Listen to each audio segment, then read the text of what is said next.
Section 194 and TDS on cash withdrawal शुरू करते हैं आज की क्लास। आज हम इसी सेक्शन को देखने वाले हैं। थोड़ी सी बड़ी क्लास होगी बट कोई बात नहीं, चलो शुरू करते हैं।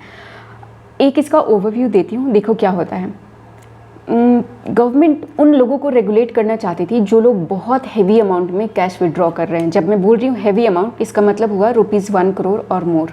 जब 1 करोड़ से ज़्यादा आप कैश विड्रॉ करते हैं तो ये सोचने वाली बात है कि आप इतने पैसे कहाँ खर्च करेंगे। गवर्नमेंट उन पे कंट्रोल करने के लिए इस सेक्शन को लेकर के आई 194N और बोली कि जो भी बैंकिंग कंपनी है या बैंकिंग इंस्टीट्यूशन है या कोऑपरेटिव सोसाइटी है जो कि बिजनेस ऑफ बैंकिंग में है या फिर पोस्ट ऑफिस है, तो सपोज करो कि ये इन तीनों में से कोई एक हो गया, ये बैंक हो गया मान लो, और यहाँ पे हमारा एक रेसिडेंट साहब है, ये 1 करोड़ रुपए निकालने गए। अब गवर्नमेंट को इन्हीं कैश ट्रांजैक्शन को रेगुलेट करना था। रेगुलेट करने के लिए गवर्नमेंट ने ये कहा कि जब ये लोग आप इनको पे करना ना तो इस पर TDS डिडक्ट कर लेना। TDS डिडक्ट करना क्यों? मान लो मेरे पैसे, मैंने अपने पैसे अपने बैंक में जमा कराए थे, ये मेरी इनकम तो है नहीं, मेरे पहले के कमाए हुए पैसे हैं, फिर आप क्यों इस पे TDS डिडक्ट करवाना चाहते हो? तो गवर्नमेंट ने एक बहुत ही मिनिमम सा अमाउंट रखा, एक मिनिमम परसेंटेज रखा कि 2% पे TDS डिडक्ट कर लेना अगर 1 करोड़ से ज़्यादा का विड्रॉल है। उससे होगा क्या, हमें पता चल जाएगा, हमारे पास रिकॉर्ड आ जाएगा कि कितने लोगों ने किस ज्यूरिडिक्शन में 1 करोड़ से ज़्यादा रुपए निकाले हैं, और फिर हम उनके ऊपर असेसमेंट खोल सकते हैं या जो भी हमें करना होगा रेट कर सकते हैं, असेसमेंट खोल सकते हैं। इस चीज़ों को रेगुलेट करने के लिए ये सेक्शन लाया गया। आई होप कि आपको एक बैकग्राउंड समझ में आ गया होगा। अब टेक्स्ट से पढ़ना शुरू करते हैं। बोलता है एवरी पर्सन, चाहे वो बैंकिंग कंपनी हो, कोऑपरेटिव सोसाइटी हो जो बिजनेस ऑफ बैंकिंग में हो, या फिर एक पोस्ट ऑफिस हो, जो कि रिस्पॉन्सिबल है किस चीज़ के लिए? पेमेंट करने के लिए। क्या पेमेंट करने के लिए? ₹1 crore during the previous year to any person from 1 or more account maintain by such recipient shall deduct TDS @2% at the time of payment of such sum. जब वो पेमेंट करेगा तो पेमेंट करने से पहले वो 2% का TDS डिडक्ट कर लेगा। अब आपको यहाँ पे एक सिचुएशन देती हूँ। सपोज करो आपके पास बैंक है, बैंक ऑफ बड़ौदा, और बैंक ऑफ बड़ौदा के में आपके पास 3 अकाउंट हैं। तो ये 1 करोड़ का जो लिमिट है, क्या ये अकाउंट वाइज लगेगा या फिर पूरे बैंक वाइज लगेगा? द आंसर वुड बी पूरे बैंक वाइज लगेगा, क्योंकि आजकल CBS सॉफ्टवेयर यूज़ होता है बैंक में, जहाँ पे कंसोलिडेटेड ट्रांजैक्शन देखे जा सकते हैं कि एक पर्सन, एक SSC ने अपने डिफरेंट बैंक से कितना क्या ट्रांजैक्शन किया है। तो जब 1 करोड़ से ज़्यादा का विड्रॉल होगा तो मान लो आप इस वाले ब्रांच में गए, तो ये वाला ब्रांच जो है देख सकता है कि आपने इस 2 ब्रांच से ऑलरेडी 60 लाख का विड्रॉल किया हुआ है, और अगर आप यहाँ पे सपोज करो 50 लाख, तो इस ब्रांच को पता चल गया कि अब आपका जो लिमिट है वो एक्सीड कर रहा है 1 करोड़ से। तो जैसे ही ये एक्सीड कर रहा है तो ये आपको पेमेंट करने से पहले क्या करेगा? TDS डिडक्ट कर लेगा। अब एक और चीज़ मैं आपको बताना चाहती हूँ, अगर 1 करोड़ से एक्सीड करता है तो TDS किस पे डिडक्ट होता है? TDS डिडक्ट होता है मोर देन 1 करोड़ पे। मतलब आपने अगर 1 करोड़ 10 लाख रुपए निकाले तो जो TDS डिडक्ट होगा वो 10 लाख रुपए पे होगा। ऑब्वियसली हमारे पास रिकॉर्ड आ जाएगा। जैसे ही अगर कैश विड्रॉल पे आपके 26 AS में ये दिखना शुरू हो गया कि 194N में TDS विड्रॉ हुआ है @2%, कुछ भी 1000 रुपीज़ या फिर 2000 या 10,000 रुपीज़, तो हमें पता चल जाएगा कि ये जो अमाउंट है आपने 1 करोड़ से ज़्यादा अमाउंट कैश विड्रॉ किया है, तब जाके आपके ऊपर TDS लगा है। नेक्स्ट हमारा पॉइंट इसी में आता है। एक केस है rate of TDS in case person has not furnished ROI for last 3 year. अब हम एक सिचुएशन लेते हैं, 23-24 फाइनेंशियल ईयर ये है, और ये केस आपको ये बोलता है कि पीछे के 3 सालों में, मतलब कि 22-23 एंड 10 बैक आप चले जाओ, 21-22 और 20-21, यहाँ पीछे के 3 सालों में आपने जो है रिटर्न ऑफ इनकम नहीं फर्निश किया है। अब रिटर्न ऑफ इनकम नहीं फर्निश किया है तो गवर्नमेंट थोड़ा आपको पनिश करेगी और थोड़ा आपसे और डेटा लेने का कोशिश करेगी। तो क्या करेगी गवर्नमेंट? आपको बोलेगी कि if the recipient has not furnish the return of income for all the 3 assessment year, पीछे के 3 सालों में अगर आपने ROI फाइल नहीं किया है और 139(1) का जो लिमिट है वो एक्सपायर हो चुका है immediately preceding the previous year in which the payment of the sum is made, then 2% of the sum where the amount और aggregate of the amount as the case में be paid in cash more than 20 lakh but less than 1 crore. तो पहले जो limit था हमारा कि आप 1 करोड़ से ज़्यादा जब आपका अमाउंट एक्सीड करेगा तब हम TDS डिडक्ट करेंगे। अब इस लिमिट को और नीचे लेकर के आ गई, और नीचे कितना लाई? 20 लाख रुपए तक। तब बोल रही है कि अगर आपने 20 लाख से 1 करोड़ तक का कैश निकाला तो आपके ऊपर जो TDS का रेट होगा वो 2% होगा, और अगर मोर देन 1 करोड़ आप निकाल रहे हैं तो जो TDS का रेट होगा वो 5% हो जाएगा। I hope you understood this as well. 5% of the sum where the amount or aggregate of the amount as the case may be being paid in cash is more than rupees 1 crore. 1 crore से ज़्यादा है तो TDS का rate बढ़ के 5% हो जाएगा. Next point हमारा ये है नॉन एप्लीकेबिलिटी ऑफ 194N. अब मैंने ये तो देख लिया कि 194N कहाँ कहाँ एप्लीकेबल होता है. अब हम ये देखने वाले हैं कि 194N कहाँ कहाँ एप्लीकेबल नहीं होता है. कई सारे ऐसे सेक्टर हैं जहाँ पे ह्यूज कैश की ज़रूरत पड़ती है, तो उन सेक्टर को जो है एक्सक्लूड किया गया है. जैसे कि बोल रहा है कि अगर आप पेमेंट करते हैं गवर्नमेंट को, ठीक है, और वो 2 करोड़ कैश है, तो इस पर किसी प्रकार की TDS की डिडक्ट करने की आवश्यकता नहीं है. या फिर आप अगर पेमेंट कर रहे हैं बैंकिंग कंपनी को, कोऑपरेटिव सोसाइटी को जो कि बैंकिंग बिजनेस में है, या किसी पोस्ट ऑफिस को, तो भी आपको TDS डिडक्ट करने की ज़रूरत नहीं है. या फिर business correspondent of the banking company और cooperative society engaged in the business of banking in accordance with RBI guidelines, any white label ATM operator of the banking company or cooperative society engaged in carrying on the business of banking in accordance with authorization issued by RBI under the Payment and Settlement Act 2007. अब इसे देखते हैं, इधर ध्यान देना. देखो, business correspondent जो होते हैं, क्या होता है, सेमी अर्बन एरिया जो है या फिर रूरल एरिया जो है, पहले क्या होता था, अब तो फिर भी सिचुएशन बहुत अलग है, बट पहले क्या होता था, इन लोगों को कुछ कैश दिया जाता था और ये financial institution, any type of financial institution, चाहे वो बैंक हो गई या cooperative society which are engaged in banking business, तो उनके बिहाफ पे काम करते थे. और जब ये सेमी अर्बन एरिया में जाते थे या रूरल एरिया में जाते थे तो वहाँ पे इन्हें कैश मिलता था. जैसे कि अगर ये डिपॉजिट एक्सेप्ट कर रहे हैं तो डिपॉजिट जब ये एक्सेप्ट करेंगे तो इन्हें कैश मिलेगा. और जब ये पेमेंट कर रहे हैं, किसी की FD मैच्योर हो गई और अगर ये पेमेंट कर रहे हैं तो इन्हें कैश लेकर के जाना पड़ेगा. अगर उस अर्बन एरिया में अगर उस रूरल एरिया में सपोज करो कि आज 20 लोगों की FD मैच्योर हुई है, तो हो सकता है कभी कभी कि वो अमाउंट जो है मोर देन 1 CR एक्सीड कर जाए. तो इसके लिए इनको एक्सक्लूड किया गया कि आप 1 करोड़ से ज़्यादा कैश विड्रॉ कर सकते हो आपके ऊपर, और जब आप कैश विड्रॉ करोगे तो TDS नहीं लगेगा, क्योंकि हमें पता है आप क्या काम कर रहे हो. दूसरा है, नेक्स्ट पॉइंट है आपका white label ATM operator.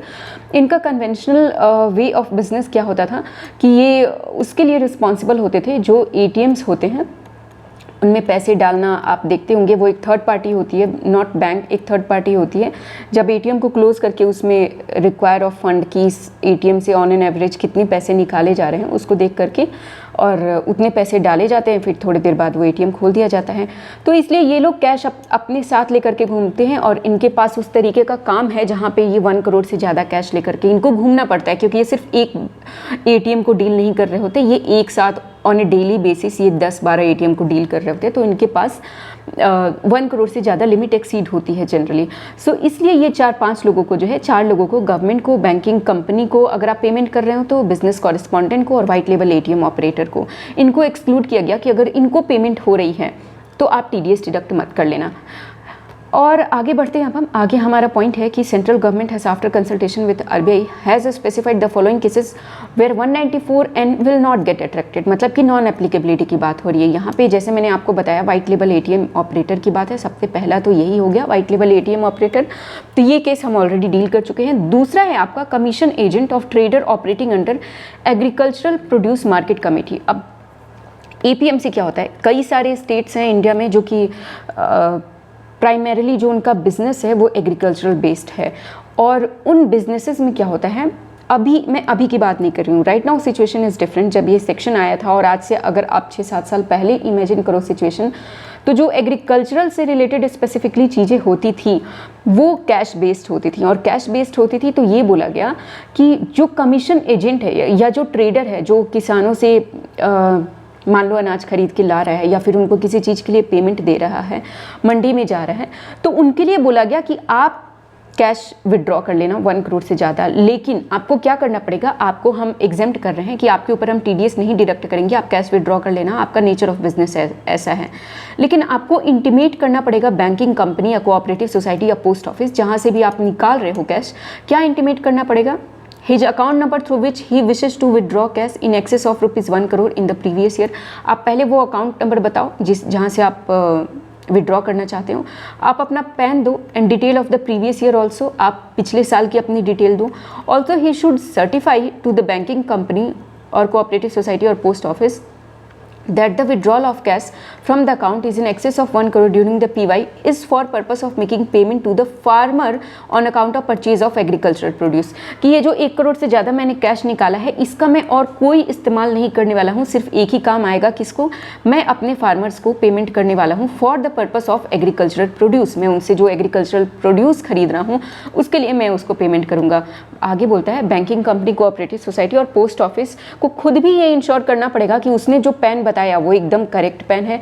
Your commission agent और trader is registered with APMC, और साथ में ये APMC में जो भी ये एजेंट होते हैं इनका रजिस्ट्रेशन होता है। तो आप बैंकिंग कंपनी को ये भी बोला गया कि पैन चेक कर लो, मांग लो, करेक्टनेस देख लो, उसके साथ साथ आप जो रजिस्ट्रेशन का एविडेंस है वो भी ले लेना कि वो आदमी जो है कौन सी APMC के साथ रजिस्टर्ड है। आगे बोलता है authorise dealer and its franchisee agent and sub agent and full fledge money changer licensed by the RBI and its franchisee agent. अब क्या होता है, ये 2 पॉइंट जो है आपके फॉरेन एक्सचेंज से रिलेटेड हैं, जो बोलते हैं ये लोग भी चाहे अगर 1 करोड़ से ज़्यादा एक्सीड कर सकते हैं कैश विड्रॉल, और उन पे हम TDS नहीं लगाएंगे, लेकिन इनका जो काम होना चाहिए ना, only for the purpose of, ये जो विड्रॉ कर रहे हैं वो किस चीज़ के लिए विड्रॉ कर रहे हैं, purchase of foreign currency from foreign tourist. अगर फॉरेन टूरिस्ट आपका डॉलर में लेकर के आ रहा है तो मैं रुपीज़ में पैसे अपने पास 1 करोड़ से ज़्यादा रखूँगा, तब तो मैं डॉलर लेके उसको क्या दूंगा, रुपीज़ दूंगा। या फिर जो नॉन रेसिडेंट आए हुए हैं विजिटिंग इंडिया, और from resident Indian on their return to India, 2 type के हो सकते हैं, या तो कोई NR है जो कि बाहर रहता ही है और वो विजिट कर रहा है इंडिया में अपनी फैमिली को, या फिर कोई NR है जो घूमने के पर्पज़ से गया था या किसी एम्प्लॉयमेंट या एजुकेशन पर्पज़ से गया था और वो वापस आया और उसके पास हो सकता है कि कुछ डॉलर हो या फॉरेन करेंसी हो, तो वो अब इन कैश कराएगा। तो इनका बिजनेस ही ऐसा है, इसलिए इनको भी बोला गया आप भी 1 करोड़ से ज़्यादा एक्सीड कर सकते हो कैश विड्रॉल, आपके ऊपर भी हम TDS नहीं डिडक्ट करेंगे, बट आप जो पैसे निकाल रहे हो वो पैसे सिर्फ इन्हीं चीज़ों के लिए यूज़ होने चाहिए।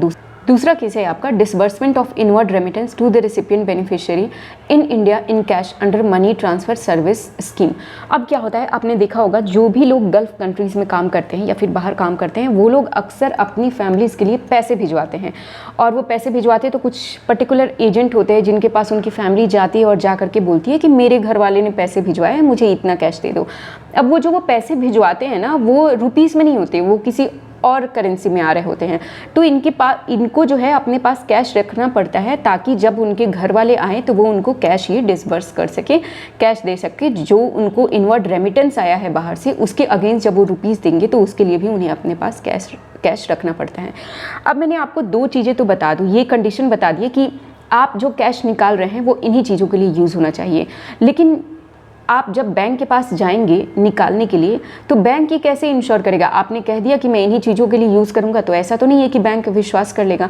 तो बैंक के लिए बोला गया कि आपके ऊपर मैं ये बर्डन दे रहा हूँ कि आप सर्टिफिकेट फर्निश करना, आप सर्टिफिकेट कलेक्ट कर लेना उस ऑथोराइज डीलर से, सब एजेंट से, FFMC से और उसके फ्रेंचाइजी एजेंट से कि ये जो विड्रॉल है उसका एकमात्र पर्पस यही होगा जो कि ऊपर लिखा हुआ है, जो मैंने आपको बताया।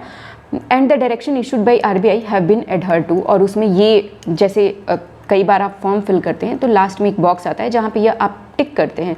टिक क्या करते हैं कि जो भी ऊपर लिखी हुई चीज़ें हैं वो बिल्कुल ऑनेस्ट है, वो बिल्कुल सच्चाई के साथ मैं पेश कर रहा हूँ।